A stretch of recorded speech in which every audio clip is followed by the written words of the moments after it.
Hello everyone, this is Tom Worth Jr. Welcome back to the channel. I didn't plan to come to a second video today. I know I signed off already for the day this morning, but I saw some good news, and I never lose hope in all of this, and the last few videos I've had might seem pessimistic, and they're realistic. I just call it like I see it.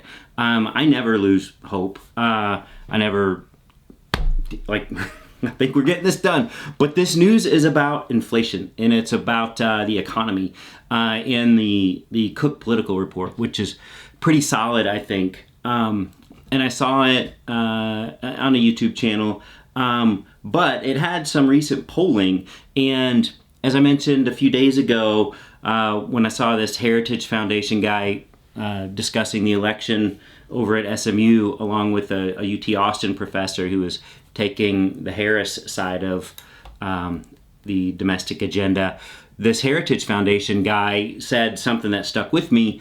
At the end of it, he said, if this election is about economics, about the economy, about how people felt when Trump was in office versus how they feel right now economically, then we win.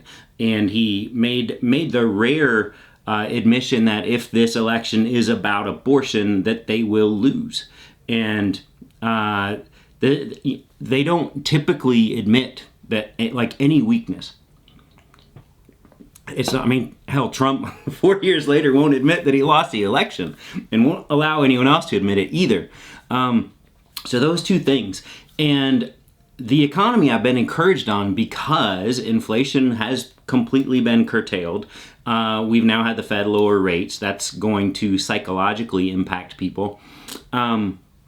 But inflation's been curtailed for a little while now, and I think just the rate lowering brings it top of mind to people that, and I said this would happen when you see headlines about the rates coming down, the Fed rates, that you can't help but notice in the accompanying words that inflation has stopped, and that's going to psychologically impact people. And we actually have some polling that shows that now.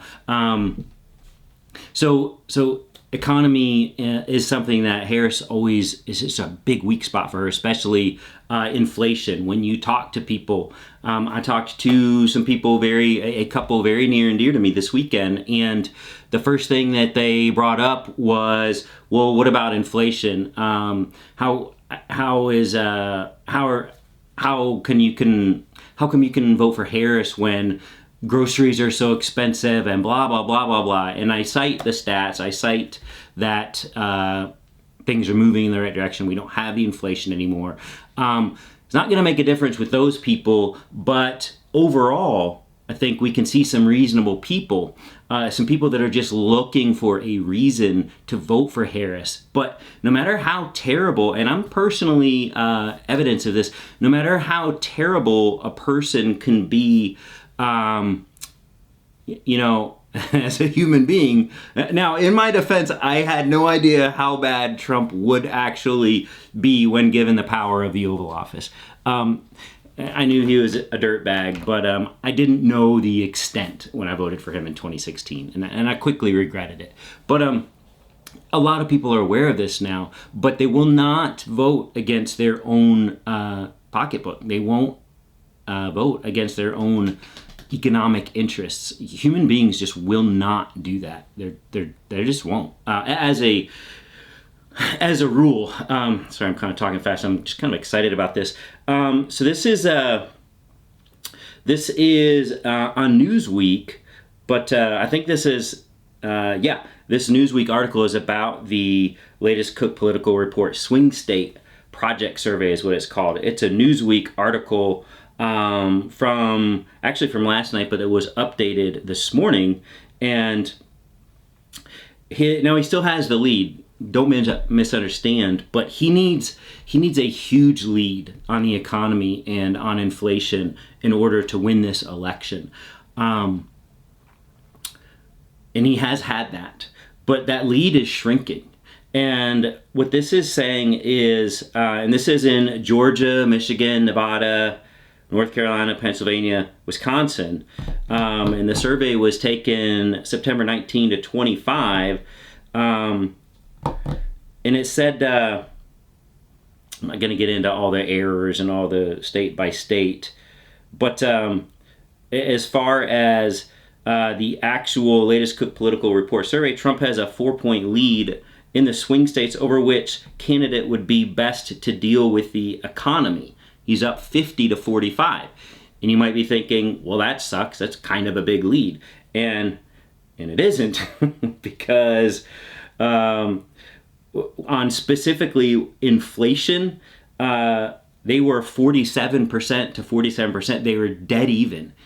And if you would have asked me a couple months ago if Kamala Harris could even get close to Donald Trump on inflation in swing states, I would have been ecstatic if you were telling me she was even close to him. But she was tied.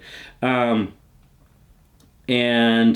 in August, he led 48 to 42. So in 1 month's time, and keep in mind, in that month, in September, that's when the Fed lowered rates. So she completely erased that deficit.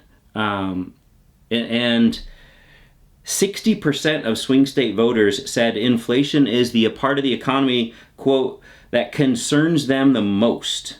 So if she can be if she can be close on inflation, but she's already tied on inflation in swing states, she could pull ahead of inflation. Keep in mind, we've got another 5 weeks almost for people to just realize that inflation is under control. And then once you see those headlines a few weeks ago when the Fed lowered the rates in a big way, then you start paying attention, and because maybe you will scoff at that and you will say, yeah, whatever, they don't know what they're talking about. But then you'll start to realize what you should have realized all along, which is inflation has stopped. It's like 2% or whatever the normal rate is that the Fed always targets.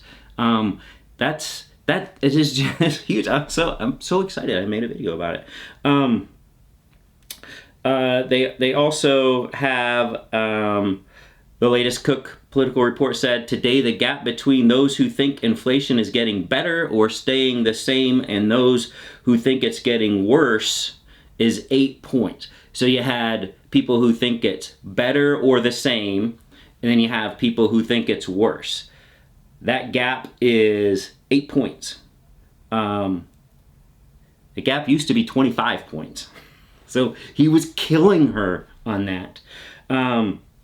So for the voters who actually do think the economy is getting, quote, a lot worse, and that's 35% of voters. 35% of voters, and keep in mind his hardcore support number is in the lower 40s. So that's like all of his voters, and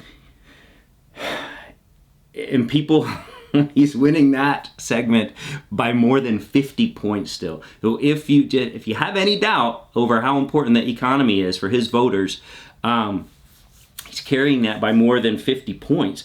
But if you think specifically inflation is getting a little worse, then she actually leads Trump by like a point. So that's the ball game right there. It's the economy, stupid. James Carville, George H.W. Bush, Bill Clinton. That's what we're talking about here. We can sit here and hand wring and finger point and talk about open borders or human rights violations or immigrants or foreign affairs. None of that really matters. If people think they're doing well economically, then that helps the incumbent. If they think they're not, that boots out the person in office right now. And that's just huge news. The other weird thing was the Melania Trump she's not pro-life. I was gonna say pro-abortion, wrong word. women's rights to their body. She puts out a creepy, weird, music-y video, just openly defying her own husband and the entire Republican Party on the abortion issue, saying this is her belief, that she believes women are born with the right to do what they want with their body, and that's just incontrovertible. So I don't know what to make of this. Is this an open break with him? I can't see her putting something out like this without his allowing it. So if he somehow thinks that this is going to make people think that he's actually okay with abortion, which we know he is personally. We know he actively was pro-choice forever. He only said he was pro-life to get elected. Says the other thing that is just really huge in this election. This could sink him. Even we need the help of the economy, but the Roe v. Wade overturning that he did, that could sink him single-handedly. That's why they are just furiously reversing course on all of their stances related to life and abortion. I don't know. I think the economic news is huge. If she can just pull even on inflation, which she's done, and hang on to that, this is going to be an economic downturn here with say the port strike. That's going to eventually, if that keeps going for a few weeks, it's going to have an impact on the economy. The Fed was talking about maybe only lowering a quarter point here at their next meeting early November. But if this port strike freaks people out, they may go ahead and do another half a point. I don't know. I just wanted to kind of balance what may have come across as pessimism on my part. I'm not pessimistic. I'm just realistic, and I see what faces us.